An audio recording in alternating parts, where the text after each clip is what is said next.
Hello बच्चे, आप सबके सामने फिर से एक नए वीडियो के साथ आप लोग का अपने चैनल VL क्लासेस में दिल खोल कर स्वागत है। आज हम आपको जो बताएंगे वो क्लास 9th का क्यूज का मतलब साइंस का इम्पोर्टेंट क्वेश्चन बताएंगे, समझाएंगे।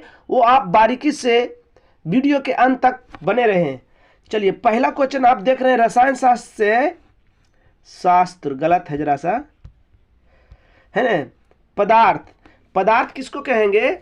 जिसमें द्रव्यमान हो, जो स्थान घेरता हो और जिसे अपनी ज्ञान इंद्रिय द्वारा अनुभव कर सके, उसको क्या कहेंगे? पदार्थ कहेंगे बाबू। क्या कहें? जिसमें द्रव्यमान हो, जिसका मान हो, जो स्थान घेरता हो, जिसे अपनी ज्ञान इंद्रियों द्वारा यानी त्वचा, मुंह, आंख, नाक, सब ज्ञान इंद्रिया 5 है, पांचों से हम उसका अनुभव कर सके, अनुभव करके बता सके, वो सब क्या है? पदार्थ है। वो सब क्या है बाबू? पदार्थ है। दूसरा नंबर में उदरपातन किसे कहते हैं? है ना, किसे कहते हैं? बस किसे कहते हैं? ठीक। जब किसी पदार्थ को ठोस अवस्था से गर्म किया जाता है, ठोस अवस्था को गर्म किया जाता है और वह ठोस अवस्था द्रव में ना बदलकर सीधे गैस में बदल जाता है और ठंडा होकर पुनः गैस द्रव में ना बदलकर सीधे ठोस में बदल जाती है, उसको क्या कहते हैं? उदरपातन। फिर से समझिए, कोई भी ठोस पदार्थ है, जब उसको हम गर्म करेंगे तो वो द्रव में ना बदलकर गैस में बदल जाएगी और गैस को जब ठंडा करेंगे तो वो सीधा ठोस में बदल जाएगी। उसको क्या कहेंगे? उदरपातन। जो अमोनियम क्लोराइड, कपूर, ये सब उसका उदाहरण है, याद रखिएगा। समझ गए? चलिए, हम परिभाषा बता रहे हैं, सिर्फ ध्यान दीजिएगा। आगे आपके सामने है रासायनिक परिवर्तन किसे कहते हैं? वैसा परिवर्तन जो किसी पदार्थ को बदलने के बाद, परिवर्तन होने के बाद पुनः अपना पूर्व अवस्था में नहीं आता है। मतलब पुनः वो बदलने के बाद पुनः अपनी अवस्था में नहीं आ पाता है, इसी को रासायनिक परिवर्तन कहते हैं। रासायनिक परिवर्तन जो है, एक उदाहरण कौन है? मतलब कि ये यहां से नहीं है, यहां से नहीं है, ठीक। एक रासायनिक संक्रमण का, एक रासायनिक प्रतिक्रिया का परिणाम जब किसी भौतिक परिवर्तन तब होता है जब पदार्थ की संरचना में परिवर्तन होता है, लेकिन रासायनिक पहचान में नहीं, है ना। रासायनिक पहचान में नहीं होता है, उसे रासायनिक परिवर्तन कहते हैं। मतलब ये नहीं आपको याद है, ये आपको परिभाषा नहीं याद है तो सीधा जानिए, वैसा पदार्थ जो परिवर्तन होने के बाद पुनः अपनी अवस्था में नहीं आता है, नहीं हो पाता है, उसको रासायनिक परिवर्तन कहते हैं। जैसे जंग लग गया लोहा में, फिर पुनः वो लोहा बन सकता है? नहीं बन सकता है। फल पकने के बाद पुनः वो कच्चा होगा? नहीं होगा। ये सब किसका उदाहरण है? रासायनिक परिवर्तन का उदाहरण है। गर्मी में घड़े का जल ठंडा क्यों होता है? क्योंकि घड़ा में बहुत सूक्ष्म छिद्र, बहुत महीन छोटे छोटे छिद्र होते हैं जिनसे पानी रिसता है। पानी देखोगे, घड़ा में रखोगे तो बहेगा हल्का हल्का, है ना। और बाहरी तापमान के कारण, बाहरी जो वायुमंडल है उसमें तापमान है, उससे क्या होता है? उसका बाष्पीकरण होता है। वो जो है ना, उसका गर्मी जो है उस छिद्र के द्वारा गैस के रूप में बाहर निकल जाता है। और जब बाहर निकलता है तो गर्मी, ताप निकलता है बाहर, तो उष्मा निकलता है बाहर, तो उष्मा निकलने के बाद क्या होगा? ठंडा का अनुभव होगा। चलिए, इसको पढ़ देते हैं। घड़ा में बहुत ही सूक्ष्म छिद्र होते हैं जिनसे पानी रिसते रहते हैं और घड़े के सतह से बाष्पीकरण होता है, और बाष्पीकरण के लिए आवश्यक गुप्त ऊष्मा घड़े के पानी से प्राप्त होती है। पानी उष्मा होता है, पानी उष्ण होता है। उष्ण, याद रखिएगा ये। उष्ण होता है, इसलिए उष्मा उष्मा होके निकल जाता है, उष्ण होके निकल जाता है, इसलिए ठंडा हो जाता है। चलिए आगे देखिए, अगला क्वेश्चन आपके सामने है। अगला क्वेश्चन आपके सामने है, मात्रक किसे कहते हैं? यानी भौतिक राशि को मापने के लिए जिस यंत्र का प्रयोग करते हैं उसको मात्रक कहते हैं। वैसा मानक जिसका उपयोग भौतिक राशि मापने के लिए किया जाता है उसे मात्रक या इकाई कहते हैं। जैसे मीटर लंबाई नापने के लिए, केजी द्रव्यमान नापने के लिए, मीटर प्रति सेकंड स्क्वायर त्वरण कर नापने के लिए, मीटर प्रति सेकंड चाल वेग नापने के लिए, बल समझ रहे हैं, न्यूटन बल नापने के लिए, समझ गए। कोशिका को जीवन की रचनात्मक और कार्यात्मक इकाई क्यों कहा जाता है? कोशिका को जीवन की रचनात्मक इकाई कहते हैं क्योंकि कोशिका के मिलने से शरीर का निर्माण रचना होता है। चूंकि पूरे शरीर में कार्य कोशिकाओं के कार्यों के प्रतिफल होते हैं, कोशिका का ही कार्य के कारण जो भी कार्य होता है उसका प्रतिफल है, अतः कोशिका को जीवन की रचना कार्यात्मक इकाई कहते हैं। कोशिका से शरीर का निर्माण होता है तो रचनात्मक हो गया। कोशिका जब शरीर बनता है तो जो कार्य होता है वो कार्य होने के बाद उसका कुछ भी प्रतिक्रिया होता है, प्रतिफल पड़ता है। तो ये कार्य हो रहा है, उसका कोई परिणाम निकल रहा है तो प्रतिफल हुआ। तो प्रतिफल किसके कारण होता है? कार्य करने के कारण। तो कोशिका के रचनात्मक जो है, शरीर जो है कोशिका का बना होता है, इस रचनात्मक हो गया। जो कार्य कर रहा है कोशिका वो क्या हो गया? कार्यात्मक हो गया, है ना, कार्यात्मक हो गया। कोशिका का खोज रॉबर्ट हुक ने किया था। किसने किया था? रॉबर्ट हुक ने। अगला क्वेश्चन देखिए, लाइसोसोम को आत्महत्या की थैली क्यों कहते हैं? क्योंकि वो फट जाता है, उसका एंजाइम फट जाने के बाद सारे कोशिका का मृत्यु हो जाता है ना, मृत्यु हो जाने के बाद, इसलिए उसको आत्महत्या की थैली कहते हैं। अब देखो इसको पढ़ते हैं। लाइसोसोम के अंदर शक्तिशाली पाचक एंजाइम होते हैं, ठीक, शक्तिशाली पाचक एंजाइम होते हैं। यह एंजाइम सभी प्रकार के कार्बनिक पदार्थ को अपघटित कर सकते हैं, तोड़ सकते हैं। अपघटित माने टूटना। यदि लाइसोसोम फट जाए तो इसके सारे एंजाइम सभी कोशिकाओं को पचा देते हैं, है ना, पचा देंगे और कोशिका की मृत्यु हो जाएगी। जब पच जाएगा तो सब कोशिका की हो जाएगा, मर जाएगा, जैसे ही मरेगा, इसलिए आत्महत्या की थैली उसको कहते हैं।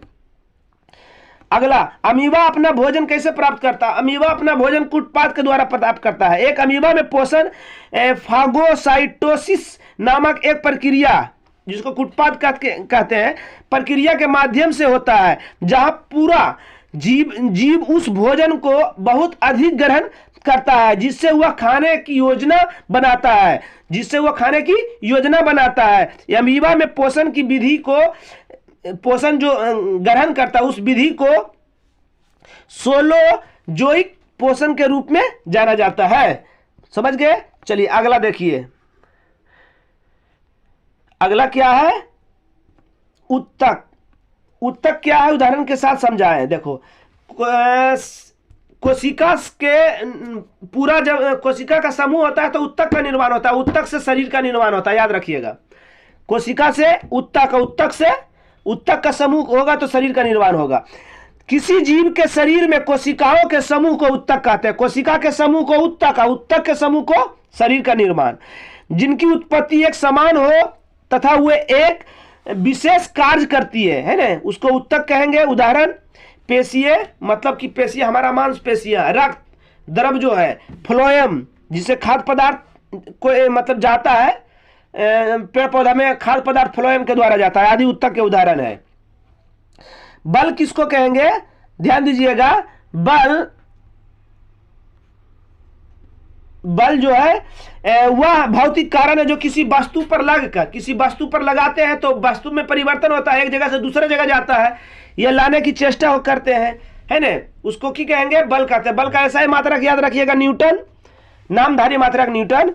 और बल बराबर द्रव्यमान गुणे त्वरण, द्रव्यमान के केजी, द्रव्यमान गुणे त्वरण के मीटर प्रति सेकेंड स्क्वायर, मतलब केजी मीटर प्रति सेकेंड स्क्वायर। समझ गए? त्वरण किसको कहेंगे? वेग में परिवर्तन की दर को त्वरण कहते हैं। त्वरण का ऐसा ही मात्रक मीटर प्रति सेकेंड, मीटर प्रति वर्ग सेकेंड होता है ना, मीटर प्रति। देखिए एफ बराबर की होता है एम गुना ए, एम के द्रव्यमान के होता है केजी, और त्वरण क्या होता है, मीटर प्रति सेकेंड स्क्वायर। तो केजी हो गया मीटर प्रति सेकेंड स्क्वायर, समझ गए। त्वरण के मीटर प्रति सेकेंड स्क्वायर, अभी तो बताइए कि मीटर प्रति सेकेंड स्क्वायर। चलिए आगे देखिए, अगला क्वेश्चन है दूरी किसे कहते हैं, दूरी किसे कहते हैं, इसका मात्रक क्या होगा। एक निश्चित समय अंतराल में, एक निश्चित समय अंतराल में किसी वस्तु द्वारा एक बिंदु से दूसरे बिंदु तक चली गई कुल लंबाई को दूरी कहते हैं। हम एक जगह से दूसरा जगह जा रहे हैं, उस दोनों के बीच में जितना चला वो, उसको की कहेंगे, वो पूरी लंबाई को दूरी कहते हैं। दूरी का एसआई मात्रक जो होता है, एसआई पद्धति में मात्रक होता है मीटर, क्या होता है, मीटर होता है, समझ गए।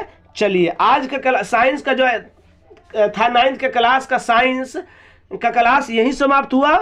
अब अगले बताएंगे सोशल साइंस का कुछ मुख्य क्वेश्चन, पूरा सोशल साइंस का कुछ 2-3 क्वेश्चन सब अगले वीडियो के लिए। तब तक के लिए जय हिंद जय भारत। हेलो बच्चों, कैसे हैं आप सब। आप सब को अपने चैनल VL क्लासेस में दिल खोलकर स्वागत है। आज हम आपको जो वीडियो आपके सामने लेकर आए हैं, ये मतलब क्लास 9 का और हिंदी का, सोशल साइंस और हिंदी का कुछ क्वेश्चन, मैथ का कुछ क्वेश्चन, मतलब क्यूज टाइप का हम क्वेश्चन आपको समझाएंगे। आप वीडियो के अंत तक बने रहिए, बारीकी से देखिए, बहुत मज़ा आएगा, बहुत मज़ा आएगा। चलिए आ जाते हैं, पहला क्वेश्चन आपके सामने है,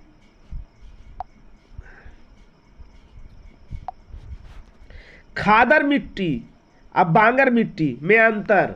खादर मिट्टी का पहले ले लिए हैं। नई जलोढ़ मिट्टी को, जलोढ़ मिट्टी किसको कहते हैं, नदियों द्वारा जो मिट्टी लाया जाता है उसी को जलोढ़ मिट्टी कहते हैं। तो नई जलोढ़ मिट्टी को खादर मिट्टी कहते हैं। खादर मिट्टी बांगर मिट्टी से अधिक उपजाऊ होती है। खादर मिट्टी जो होता है बांगर से अधिक उपजाऊ होती है। खादर मिट्टी में कैल्शियम की कमी होती है। खादर मिट्टी में कैल्शियम की कमी होती है। बात समझ गए। आ जाइए बांगर। बांगर किसको कहेंगे, ध्यान से देखिए। बांगर, पुरानी जलोढ़ मिट्टी को बांगर मिट्टी कहते हैं। बांगर मिट्टी खादर मिट्टी से कम उपजाऊ होता है। बांगर मिट्टी में कैल्शियम की कमी नहीं होती है, समझ गए। चलिए क्वेश्चन नंबर आगे देखिए। क्वेश्चन नंबर आगे क्या है, क्रिया किसको कहेंगे, है ना। क्रिया, काम करने को क्रिया कहते हैं, याद रखना। जो काम किया जाता है, पढ़ना लिखना खेलना बोलना टहलना सब काम है। जिस शब्द से किसी काम का करना या होना प्रकट होता है या करना या होना जाए, उसे क्रिया कहेंगे। जैसे पढ़ना लिखना खाना इत्यादि सब क्या है, क्रिया है। इतने तक देखिएगा, इधर मत देखिएगा, ठीक। चलिए समझ गए। आ जाइए आगे। अगला क्वेश्चन आपके सामने है। अगला क्वेश्चन है संसाधन को परिभाषित करें। तो याद रखिएगा, संसाधन जो है ये भगवान के दिया, मानव को भगवान के दिया गया एक उपहार है, जो मानव अपनी जीवन जीने के लिए जिसका प्रयोग करते हैं वही संसाधन है। हमारे पर्यावरण में उपलब्ध हर वह वस्तु संसाधन कहलाती है जिसका इस्तेमाल हम के मतलब आदमी सब, मानव, जीव जंतु, हम भी और जीव जंतु अपनी आवश्यकताओं की पूर्ति के लिए कर सकते हैं, जिसे बनाने के लिए हमारे पास औद्योगिकी है और जिनका इस्तेमाल सांस्कृतिक रूप से मान्य है।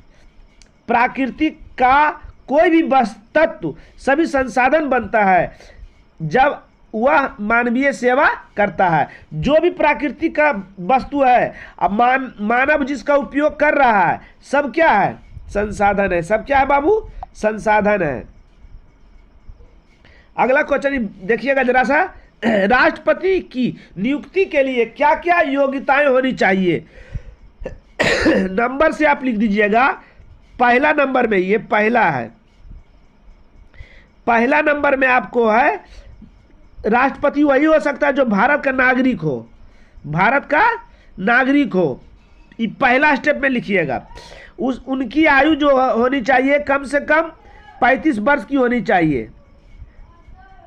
35 वर्ष से कम हुआ तो राष्ट्रपति नहीं बन सकते हैं। तीसरा नंबर में वह लोकसभा के, तीसरा नंबर में है वह लोकसभा के सदस्य के रूप में चुने जाने योग्य हो, चुने जाने योग्य हो। ठीक, फिर उसका अगला, उनके कार्य की अवधि 5 वर्ष की होती है, 5 वर्ष से बेसी नहीं रह सकता। पुनः उनको दोबारा बनाया जा सकता है मगर उनकी अवधि 5 वर्ष के लिए होता है। समझ गए? फिर से समझा देते हैं इसको। एक में राष्ट्रपति बनेगा वही जो भारत का नागरिक हो। 2 में उनकी आयु 35 वर्ष हो। 3 में वह लोकसभा के सदस्य चुने जा चुकी हो, है ना। 4 में इनकी अवधि 5 साल के लिए होता है, पुनः उनका दोबारा चयन हो सकता है मगर 5 साल के लिए होता है। आगे आ जाइए। अगला क्वेश्चन है, भारत में कौन सा राज्य अधिक खाद्य असुरक्षित है? खाद्य जो है वहां असुरक्षित है। उत्तर प्रदेश के पूर्वी, दक्षिण पूर्वी हिस्से, बिहार, झारखंड, उड़ीसा, पश्चिम बंगाल, छत्तीसगढ़, मध्य प्रदेश के कुछ हिस्से और महाराष्ट्र भारत के सबसे बड़े खाद्य असुरक्षित राज्य हैं, है ना। यहाँ एकदम बाढ़ सुखाड़ होते रहता है, इसलिए जो खाद्य जो उपजाया जाता है ना, उपजाया जाता है जो खाते हैं हम लोग, वो सुरक्षित यहाँ है। समझ गए? चलिए आ जाइए 8 नंबर, आ जाइए 6 नंबर आ जाइए। वास्तविक संख्या किसको कहेंगे? वास्तविक संख्या, रियल नंबर, वे संख्या जिनकी वास्तविक मान हो और जिन्हें संख्या रेखा पर प्रदर्शित किया जा सकता है उसे वास्तविक संख्या कहते हैं। यह परिमेय और अपरिमेय के संग्रह को, परिवार को, समूह को वास्तविक संख्या कहते हैं। अगला क्वेश्चन है, घनाभ किसको कहेंगे? घनाभ है ना वैसा ठोस आकृति जिसमें 6 आयत के साथ साथ 3 विमाएं होते हैं उसे घनाभ कहते हैं। घनाभ में 8 कोण, 12 किनारा और 4 विकर्ण और 6 आयत होते हैं, है ना। इसका आकृति इस प्रकार का होता है।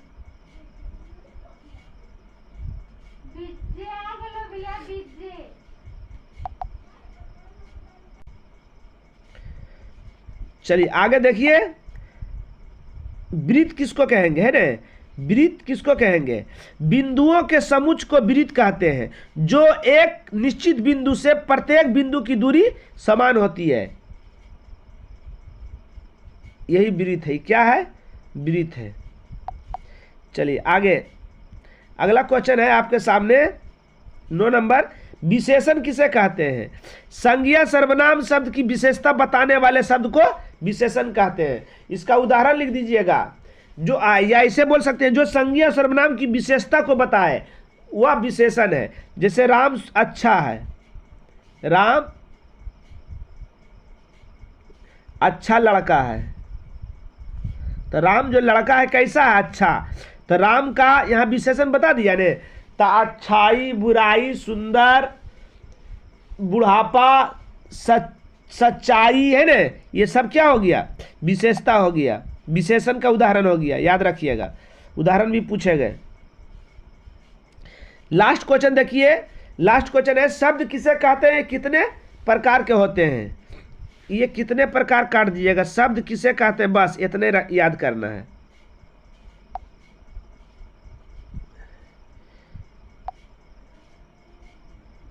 शब्द किसे कहते हैं ने?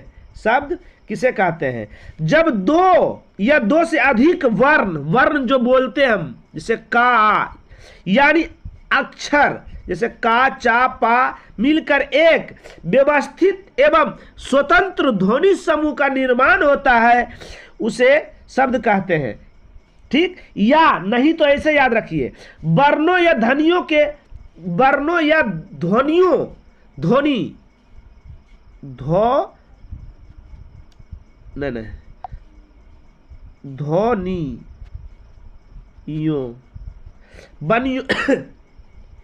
वर्णों या ध्वनियों के सार्थक मेल को शब्द कहते हैं। सार्थक मेल को शब्द कहते हैं। जैसे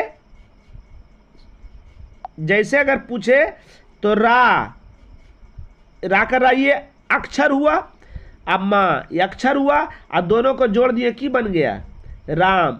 यही शब्द है, यही क्या है, शब्द है। समझ गए होंगे अच्छी तरह से। चलिए आज का क्लास यही समाप्त हुआ। जय हिंद, जय भारत।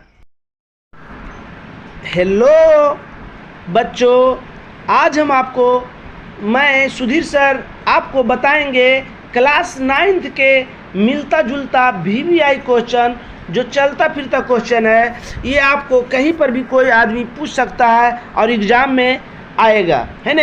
चलिए पहला क्वेश्चन आपके स्क्रीन पर दिख रहा होगा। पहला क्वेश्चन स्क्रीन पर दिख रहा होगा, वायुमंडल एक कंबल की तरह कार्य करता है। कंबल के मतलब हमको कंबल के एकदम ढकता है, हमें क्या करता है, ढकता है ना। पृथ्वी को ढकता है, कंबल से क्या करते हैं हम लोग, ढकते हैं, है ना। चलिए उसका उत्तर देखिए। इसका उत्तर है वायुमंडल की वायु ताप की कुचालक है। वायुमंडल की वायु ताप कुचालक है। वायुमंडल की वायु ताप क्या है, कुचालक है। ये कुचालक है। कुचालक माने कोई भी किसी भी चीज एक जगह से दूसरे जगह नहीं जाता। सुचालक माने आसानी से जाता है, कुचालक माने जाता नहीं है ना। कुचालक है। यह पृथ्वी के औसत ताप को नियत रखता है। औसत मतलब पूरा मिला जुला के, है ना। गर्मी में अधिक होता है ताप, ठंडा में कम होता है, बरसात में भी कुछ कम होता है ना। मगर ना मिला जुला, औसत का मतलब हुआ मिला जुला, जो सबसे बेसी है सबसे कम, सबको जोड़ने के बाद निकाला जाता है ना। औसत ताप को नियत माने समान रखता है, नियत रखता है। इसके कारण इसका तापमान ना तो बहुत कम होता है और ना ही बहुत अधिक होता है, ज़्यादा होता है। इस प्रकार वायुमंडल एक कंबल की तरह कार्य करता है। बात समझ गए हमारी। फिर से पढ़ देते हैं। वायुमंडल की वायु ताप कुचालक है, एक जगह से दूसरे जगह नहीं जाता है, कुचालक है। कुचालक है। यह पृथ्वी के औसत ताप को नियत रखता है ना। इसका तापमान जो है उसको समान रूप से रखता है। कुचालक होने के कारण इसका तापमान ना तो बहुत अधिक होता है ना तो बहुत कम होता है ना। इस प्रकार वायुमंडल एक कंबल की तरह कार्य करता है। क्वेश्चन नंबर 2 देख लीजिए। वायु प्रवाह का क्या कारण है। वायु जो बहता है ना, पूरा पश्चिम उत्तर से बहता है ना, जो इसका क्या कारण है, इसका क्या कारण है सुनिए। वायु के गर्म होने और वाष्प के बनने से वायु प्रवाह होता है। जब किसी चीज गर्म होता है, गर्म होगा पदार्थ, है ना। द्रव जो गर्म होता है, पानी गर्म होता है, समुद्र का पानी गर्म होता है, तो क्या होता है वो पानिया वाष्प बनता है। अब वाष्प बनता है कि नहीं, तो गैस बन जाता है। तो प्रवाह, अब जब गैस बनेगा तो इधर उधर ठेलेगा ही, इधर उधर, तो वही इधर उधर ठेलने के मतलब इधर उधर जाने के मतलब कि प्रवाह होना, बहना, बनने से वायु प्रवाह होता है। वायु गर्म होकर ऊपर उठती है और उसके स्थान पर निकटवर्ती क्षेत्र की वायु आ जाती है। जब वाष्प ऊपर उठता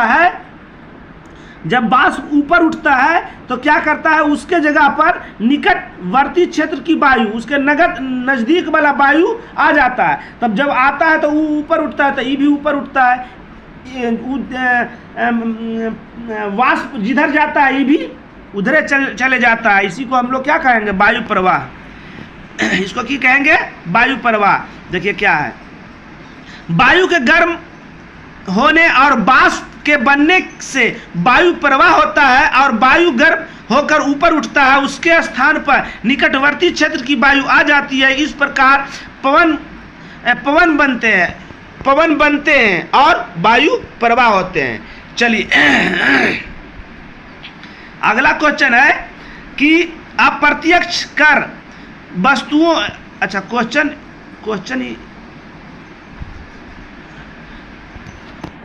ये क्वेश्चन जो है इसका क्वेश्चन जो है ना हम भूल गए लिखने के लिए, है ना। इसका क्वेश्चन ये है इसका कि प्रत्यक्ष और अप्रत्यक्ष कर का एक एक अंतर बताएं, एक एक विभेद करें। तो देखिए कर देते हैं, ये याद रखिएगा, ये क्वेश्चन है यहाँ क्या, प्रत्यक्ष और अप्रत्यक्ष का एक एक अंतर। तो प्रत्यक्ष कर वस्तुओं और सेवाओं पर लगता है। कोई वस्तु और सेवा के मतलब कि हमको डॉक्टरी सहायता मिलता है, या एम्बुलेंस, गाड़ी, है ना, हवाई जहाज, कुछ भी जो हमें सेवा दे रहा है। स्कूल में स्कूल जो पढ़ा रहा है, हम पढ़े जा रहे हैं तो हमको सेवा वहाँ मिल रहा है। तो अप्रत्यक्ष कर वस्तु और सेवाओं पर लगाया जाता है, जबकि प्रत्यक्ष कर आय पर लगाया जाता है। आय माने आमदनी, आपको जितना आमदनी है उस पर प्रत्यक्ष कर लगाते हैं। अब वस्तु और सेवा पर अप्रत्यक्ष कर लगाते हैं। बात समझ गए? चलिए आ जाइए, अगला क्वेश्चन है आपके स्क्रीन पर। जापान जैसे देश के पास प्राकृतिक संसाधन नहीं थे, फिर भी वो विकसित देश हैं, कारण बताएं। बहुत बड़ा क्वेश्चन है। देखिए सुनिए, उन्होंने लोगों में विशेष रूप से शिक्षा और स्वास्थ्य के क्षेत्रों में महत्वपूर्ण निवेश किया है। मतलब वहाँ की सरकार जो है शिक्षा और स्वास्थ्य पर विशेष रूप से ध्यान दिया है। और स्वास्थ्य धन है, स्वास्थ्य जो है आपका सही, आप स्वस्थ रहेंगे तो कोई भी काम कर सकते हैं। भूमि और पूंजी अन्य संसाधनों का अनुभव और व्यक्तियों द्वारा प्रभावी ढंग से उपयोग किया गया है। ये सब कब होगा? प्रभावी ढंग से एकदम जैसे खेती भी करता है तो एक पढ़े लिखे खेती करता है, उसका मतलब कुछ और, वो मतलब सही समय पर उसको सब कुछ मिल देता है ना, पौधा को। और एक ऐसी करता है तो उसको पूरा उसके बारे में नहीं पता चलता है कि कौन रोग लगा हुआ है, क्या देना नहीं देना है ना। तो शिक्षा रहने से आपका जो है भूमि हो या कहीं पर संसाधन काफी करेंगे तो नाप तोल के करेगा, है ना। लोगों की कुशलता और तकनीक ने इन देशों को समृद्धि और विकसित बनाया है। बात समझ गए? चलिए फिर से समझाते हैं। उन्होंने लोगों में विशेष रूप से शिक्षा और स्वास्थ्य के क्षेत्रों में महत्वपूर्ण निवेश किया है। भूमि और पूंजी अन्य संसाधनों का अनुभव और व्यक्तियों द्वारा प्रभावी ढंग से उपयोग किया गया है, बढ़िया ढंग से उसका उपयोग किया गया है। जहाँ पर जो चीज़ लगना चाहिए वहाँ लगाया है। लोगों की कुशलता और तकनीक ने इन देशों को समृद्धि और विकसित बनाया है। अगला क्वेश्चन है आपकी स्क्रीन पर। मानव निर्माण में भारत की किस प्रकार की सहायता की है? यह लोगों की विवरण और कुशलता के साथ साथ देश की उत्पादकों की शक्ति में सुधार करता है ना। इसने भारत की कुशल श्रम शक्ति में वृद्धि किया है। श्रम माने मजदूर शक्ति में मजदूर शक्ति को बढ़ाया है। अन्य देश में लाखों कुशल पेशेवर संभव हैं, वे हमारे लिए विदेशी मुद्रा बनाते हैं। बात समझ गए? चलिए अगला क्वेश्चन आ जाइए। शिक्षित माता पिता अपने बच्चों की शिक्षा में अधिक निवेश क्यों करते हैं? 3 कारण बताएं। ये तो सोचने वाली बात है। ज़्यादा शिक्षित माता पिता को पता है, जो पढ़े लिखे माता पिता है, अपने बच्चे को किस क्षेत्र में भेजेंगे, क्या करवाएंगे, उनको भली भांति पता है। पहला, वे शिक्षा के महत्व को समझते हैं, शिक्षा के बारे में समझ रहे हैं कि क्या शिक्षा है। वे उचित पोषण और स्वास्थ्य के प्रति जागरूक हैं। उचित पोषण होने ढंग से खाना खिलाना, उसको स्वस्थ रखना, क्योंकि स्वस्थ रहेगा तभी वो पढ़ेगा। स्वस्थ ही धन है ना। नंबर 3, अशिक्षित माता पिता की तुलना में शिक्षित माता पिता की आय अधिक होती है।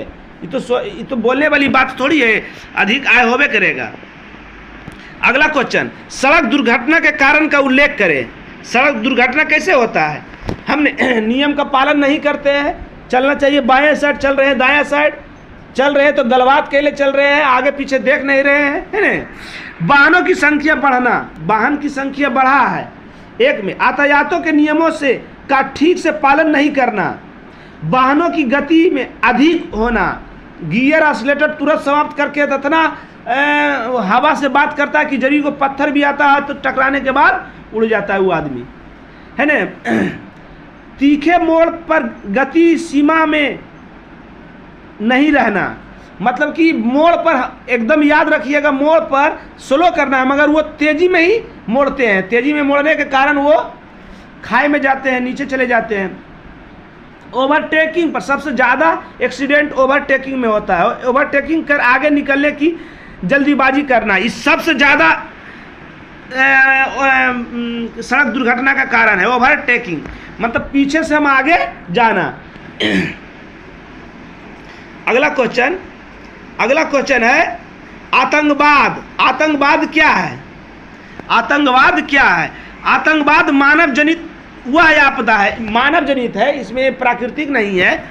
मानव जनित वह आपदा है जो धर्म संप्रदाय की आड़ में राजनीतिक उद्देश्य की पूर्ति के लिए विकसित की गई है ना।